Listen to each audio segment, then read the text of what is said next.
안녕하세요. 이번 시간에는 아파트를 주로 하는 그 확장 공사에 대해서 말씀드려 보도록 하겠습니다. 아파트의 확장 공사라고 하면 베란다 또는 발코니에 대해서 먼저 개념을 먼저 이래 설명을 하는 것이 맞을 것 같습니다. 발코니 확장 공사라고 해야 되는데 대다수 또 베란다라고 하시는 분도 많이 계시는데, 발코니와 베란다의 차이점이다 라고 하면 간단하게 위에 지붕이 없는 나가서 있는 테라스 같은 개념은 베란다라고 합니다. 그리고 위에 지붕이, 내가 발코니를 나갔을 때 위에 지붕이 있는 그런 형태는 발코니라고 합니다. 그러니까 곧 아파트에 우리가 발코니 쪽으로 나갔을 때 그것은 발코니가 맞죠. 근데 베란다는 대다수 빌라나 이런 데 경우에 보면 지붕이 없이 내가 테라스 쪽으로 나가서 지붕은 없이 이렇게 트여 있는 곳이 있죠. 그런 것은 베란다라고 합니다. 그래서 주로 이제 아파트를 이제 예를 들어서 말씀을 드리면, 발코니를 확장을 해서 내부 면적으로 이제 넓게 사용하려고 하는데, 거기에 따르는 이제 추위, 더위, 방음, 누수 이런 것들이 하는 거죠. 여러 가지 것들이 발생을 하게 되지요. 발코니가 완충 공간이 이렇게 있을 때 그 누수나 이런 현상이 일어나면 물이 새서 흘러가니까 괜찮지요. 하지만 확장을 해서 이제 그 발코니 외부 샤시 쪽에까지 이제 내부로 흡수를 하는 꼴이 되니까, 그렇게 되면 누수가 일어나면 바로 내부로 스며들어서 내부 바닥재나 또는 천정의 도배지나 뭐 여러 마감재들이 썩고, 또 거기에 대한 곰팡이 등이 발생하고, 겨울에는 또 결로에 인해서 물이 흘러 들어오고 여러 가지 이런 일이 많이 발생을 합니다. 그래서 그런 거에 대한 폐단이 많지요. 옛날에는 지금으로부터 한 15년 전, 10년 이상 전에는 우리나라가 확장 공사 없이 주로 발코니가 유지되어 있는 아파트 형태로 분양을 많이 했습니다만은, 근래에 이제 점점 들어오면서 아예 확장 공사를 해서 분양하는 형태가 아파트들이 건설해서 대다수의 모델 형태를 이루고 있습니다.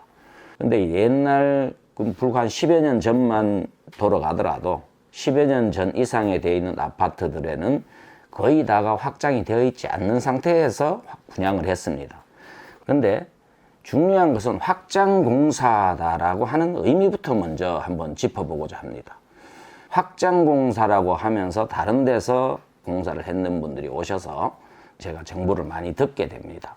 무슨 말이냐면, 확장하는 데 있어서, 확장 공사를 하는 데 있어서 바닥에 내창을 없애고 넓히는 거는 철거 설비, 또 외창에 그 기존에 있는 외창, 발코니 창에 더블 창을 하나 더 시공해서 더 따뜻하게 만들고 해서 하나를 더 시공을 하죠.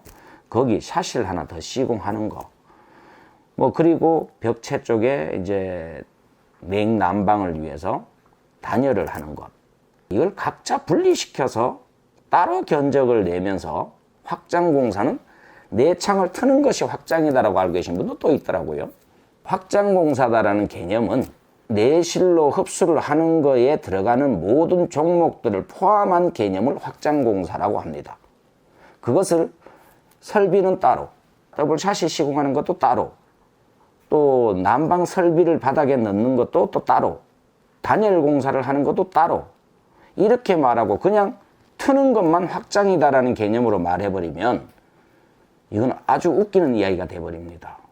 확장을 한다고 하면서 처음에는 낮게 일의 가격을 이야기를 하고, 나중에 가서 이미 현재 공사는 계약을 하고 실시를 하게 됐는데 중간에 이것도 해야 됩니다, 설비도 해야 됩니다, 샤시도 하나 더 넣겠습니까 말겠습니까 해서 추가를 한단 말이에요.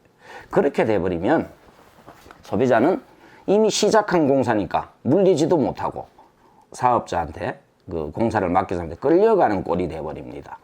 처음에 싸게 하고자 해서 그 사람인데 했는데 나중에 보니까 엄청나게 더 비싸지는, 그렇게 되는 결과를 낳는 분도 내가 많이 봤습니다.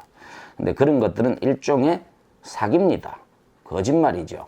그렇게 하는 것이 아니라 확장공사라고 하는 것은 그 확장공사의 개념 안에 터서 바닥에 난방 설비를 하고 단열을 하고 샤시 쪽엔 더블 창을 하나, 따뜻한 창을 하나 더 설치하고, 그리고 단열 공사도 꼼꼼히 하고, 그 다음에 몰딩이나 걸레바지 또는 도배지, 전기 조명 설비까지 완전히 내부 용도로 만들어서 완성시키는 것까지를 확장공사다라고 말합니다. 그렇게 해서 가격을 산정을 해야 되겠죠. 자, 그러면 여기까지 확장공사에 들어가는 공정을 설명드렸다면, 그냥 또 여기서 그러면 다 그렇게 하는 공사가 확장공사다라고 해서 가격이 천차만별인 것은 그럼 왜 그러냐라고 소비자들이 물어오는 경우가 많습니다. 근데 확장공사는 크게 나눠서 세 가지 정도로 볼 수 있습니다. 처음에 바닥 난방 설비를 어떻게 하느냐. 바닥 난방 설비 넣는다라고 해서 끝난 것이 아니고 어떻게 넣느냐가 중요합니다.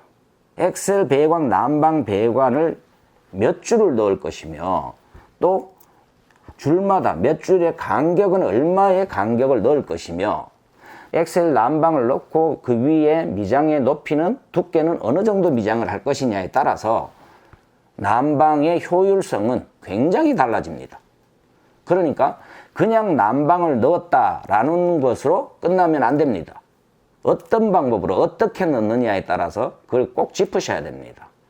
그리고 두 번째가 겨울에 단열, 여름에 더위, 그리고 소리, 방음, 뭐 이런 것들을 보강하기 위한 외부의 샤시가 있죠. 그러니까 더블창, 기존의 외부 창이 있는 거에 안창을 하나 더 붙이는 것을 더블 샷이라고 합니다. 그러면은 더블 샷을 하나 더 붙이기 위해서 그 샷이 용도는 또 어떤 정도의 퀄리티를 가지고 있는 샤시를 넣어야 되냐. 그냥 샤시를 넣었다라고 해서 끝나는 것이 아니라 그 샤시가 외부용 용도에 적합한, 단열에 적합한 샤시가 맞느냐가 중요합니다. 유리의 두께, 그러기 위해서는 유리의 두께가 얼마인지를 꼭 체크를 하셔야 되겠죠. 그 유리의 두께가 냉난방을 결정짓는 가장 중요한 요인이니까요. 브랜드가 중요한 것이 아니라 샤시의 기능, 제품의 기능이 어떤 제품인가를, 그 기능이 충족하는가를 꼭 알으셔야 되고, 그것보다 더 중요한 것은 샤시의 시공을 어떻게 잘 하느냐 못하느냐에 따라서 결정지어진다. 단열은 그렇게 보시는 게 더 올바를 겁니다. 그러니까 자재도 중요하고 브랜드는 차지하시고, 샤시의 두께, 유리의 두께가 얼마인지, 또는 그 시공자의 기술이 어느 만큼인지가 가장 중요합니다. 아 참, 그리고 여기서 또 하나 말씀드려야 되겠네요. 확장을 하는데 기존 아파트에 가보면 외부 샤시가 알루미늄 샤시로 되어 있는 게 있어요. 그런 알루미늄 샤시 되어 있는 곳에 안에다가 PVC 샤시 4창을 하나 더블창을 더 시공하고 시공을 하는 형식은 절대 바람직하지 않습니다. 그런 형식의 확장 공사는 절대 하시면 안 됩니다. 왜 그러냐? 외부의 그 알루미늄 샤시라는 그 샤시는 구조가, 프레임의 틀이 용접으로 방수가 되게끔 접착된 샤시가 아니고, 프레임을 너트로 조여서 안에 이제 홈 쪽은 실리콘으로 그 구멍을 막아 놓은 겁니다. 얼마 가지 못하겠죠. 그리고 설사 그것이 물이 안 샌다 하더라도 알루미늄 샤시의 특성이 결로가 무조건 발생을 하게 돼 있습니다. 옛날에 알루미늄 철제 샤시는 철제 프레임을 통과하는 냉이 거의 100% 그대로 통과한다고 보시면 돼요. 바람만 막는 거죠, 바람. 추위, 냉은 뿜는 겁니다. 그러니까 뿜는 냉은 철제는 그대로 통과한다. 그래서 철제 내부 쪽에 물기가 생겨서 공기 중에 떠도는 습기가 철제 쪽에 이제 온도 차이에 의해서 물기로 변하는 현상. 이것이 결로죠. 자, 그러면 그걸 그대로 두고 안에다가 하이샤시를 하나 더 붙였다 하더라도 그 알루미늄 샤시 내부면에 생기는 물기, 결로, 그것은 어디로 가느냐는 거죠. 물기가 생겼을 때. 결로는 샤시 틈새로 흘러서 결로는 내 내부의 벽체 쪽으로 스며들 수밖에 없는 결과가 나타납니다. 자, 물기가 생겼을 때 흘러내려서 물기가 벽 쪽으로 흐르면 그 내부의 마감재, 벽지라든가 석고라든가 이런 마감재, 물 먹는 자재는 어떻게 됩니까? 당연히 곰팡이가 슬고 썩습니다. 거실 같은 경우에는 바닥에 이제 스며들어서 그 내부 창 그 주변에 인접해, 접해 있는 부분에 마루가 썩어서 들뜨거나 색깔이 변하거나 그렇게 되죠. 그랬을 때야 소비자들은 알아차립니다. 근데 그것은 이미 알루미늄 샤시를 안에 그대로 두고 안에 한 창을 더 붙였을 때 이미 그 결과가 예견된 것입니다. 그리고 추운 것도 예견된 것이고 차단을 못하니까요. 그래서 확장 공사를 하실 때에는 분명히 외부 샤시가 알루미늄 샤시다, 구 아파트일 때, 그러면 빨리 그거부터 무조건 교체하셔야 됩니다. 그거를 교체하지 않고 내부에 더블창만 붙이고 확장하는 형태는 이제 싸게 하려고 하는 것밖에 없습니다. 자재를 안 들이고 그렇게 하면 싸기야 싸겠지만 그게 확장 공사의 정상적인 행위가 애초에 되지를 않죠. 그리고 두 번째가 벽체나 천정 부위나 뭐 이런 부위의 단열이 또 그 다음엔 제일 중요합니다. 내부의 단열 공사가 어떤 식으로 이루어지느냐. 그냥 단열을 했습니다. 스티로폼을 넣었습니다. 대부분 그렇게 소비자분들은 알고 계시는데, 특히 벽체의 단열, 천정의 단열, 이런 단열 공사는 엄청난 차이를 보입니다. 거기서 결정지어진다고 해도 과언이 아닐 정도입니다. 근데 대다수 분들이 여기서 한번 말씀을 드려주면, 우리 집이 확장을 해서 사는데 추워서 못 살아요. 결로가 물 있으면 곰팡이가 다 쓸었어요. 추워서 후면방, 특히 아파트의 후면방은 북향 쪽에 해당합니다. 대다수가. 자, 그런 아파트의 북향 쪽의 방들이나 이런 경우는 햇볕이 안 그래도 들지 않아서 이 외벽에 냉이 많이 먹지요. 추위를 많이 먹는다는 겁니다. 근데 더군다나 그 단열 효과가 떨어진다라고 하면 그 방은 사실상 사람이 거주해서 생활하기는 거의 힘듭니다. 그렇게 살고 계시는 분들이 지금 굉장히 많이 계실 겁니다. 근데 중요한 게 거기서 확장을 하면 춥다라는 것이 어떻게 보면 당연시 또는 이제는 뭐 원래 그런 거 아니야?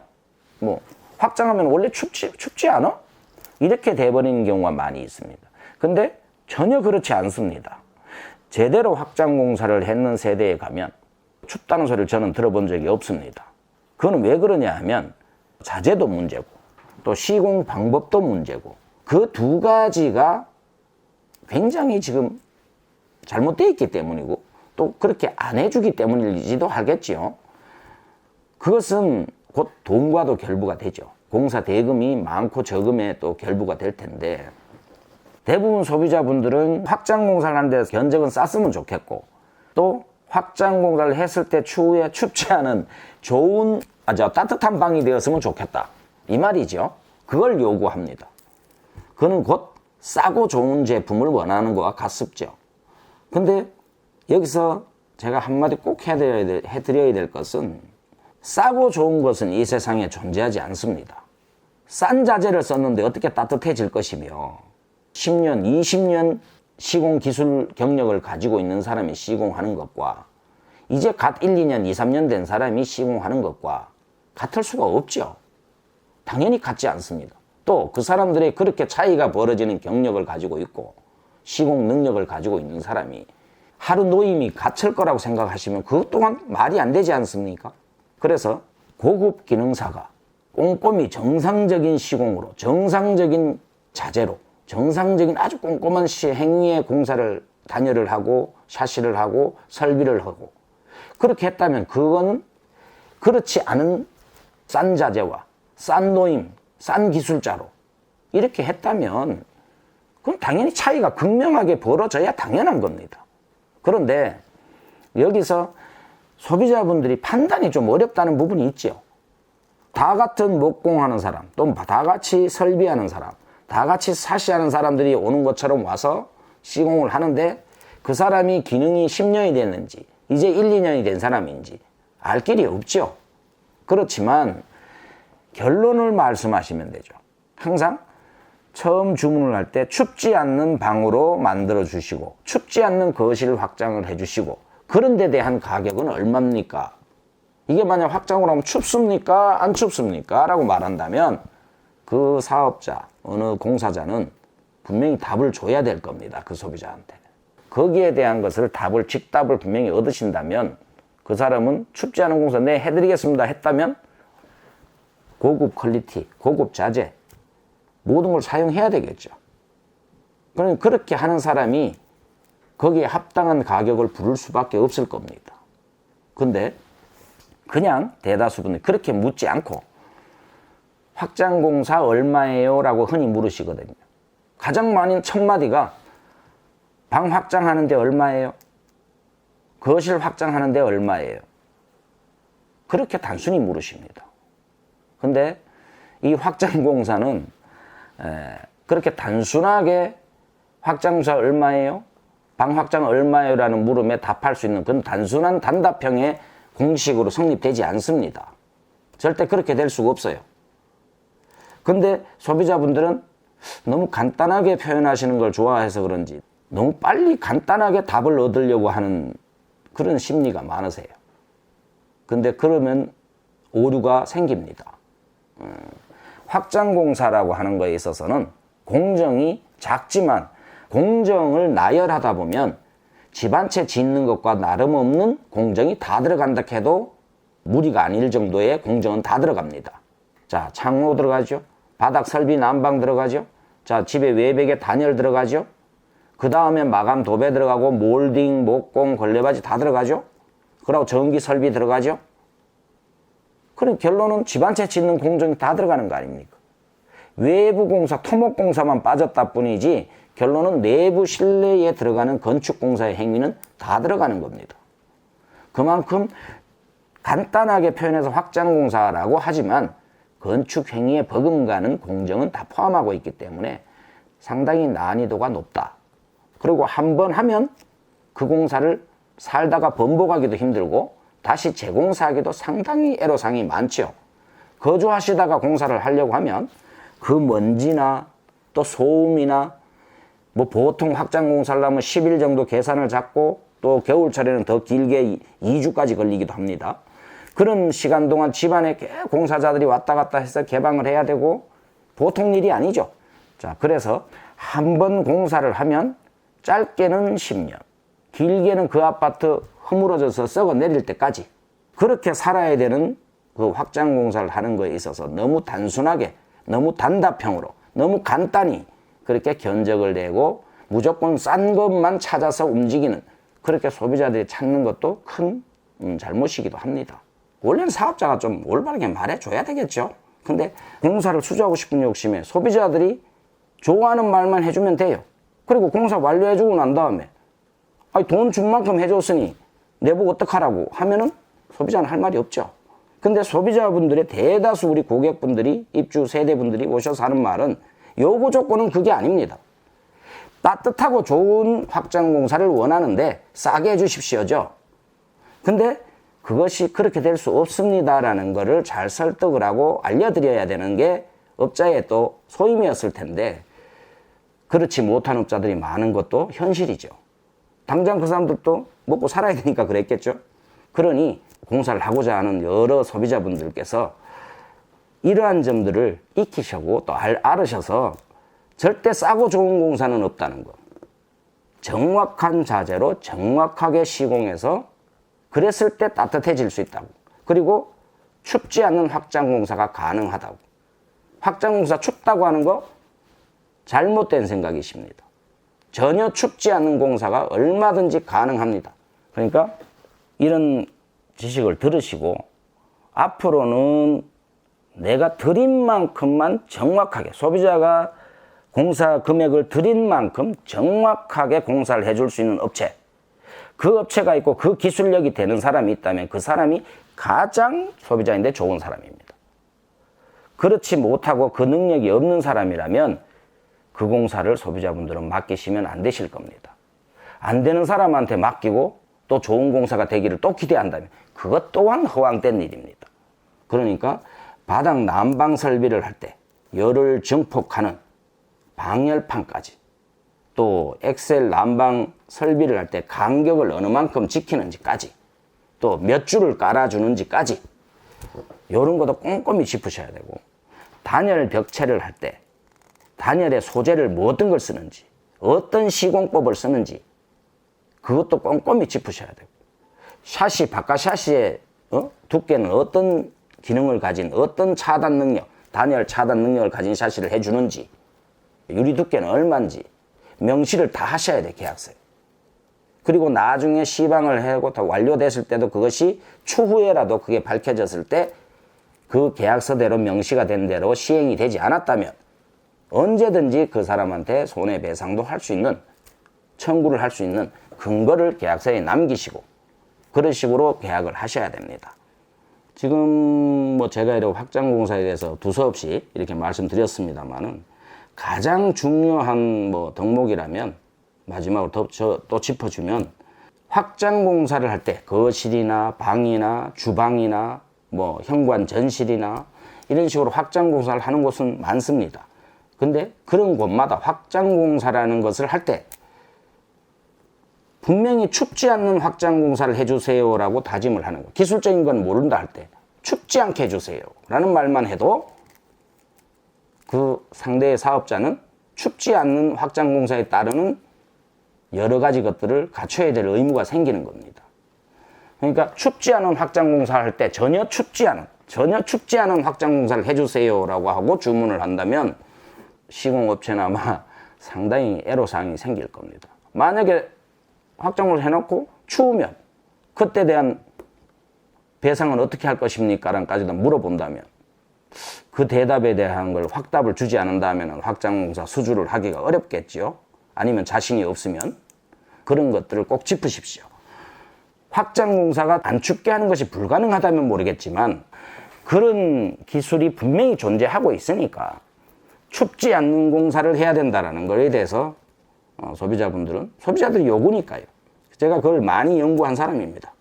춥지 않게 하려고 많이 고심했고 시공법도 내가 많이 개발을 해서 만들어낸 사람입니다.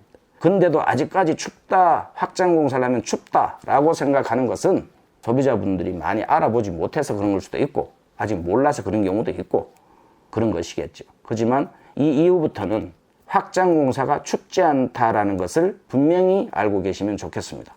확장공사는 춥지 않은 공사가 가능하고 분명히 존재합니다. 근데 아직도 춥게 확장공사를 하고 살고 계시는 분이나 또는 앞으로 확장공사를 계획하시는 분들이 있다면 춥지 않은 확장공사가 있다는 걸 분명히 알고 여러 가까운 이런 공사하는 업체를 찾고 상담을 해보시는 게 좋을 것 같습니다. 자, 확장공사에 대해서는 오늘은 여기까지 마무리 짓고 다음 시간에는 또 확장공사에 따르는 여러 종목들에 대한 상세한 것들을 제가 한번 풀어보도록 하겠습니다.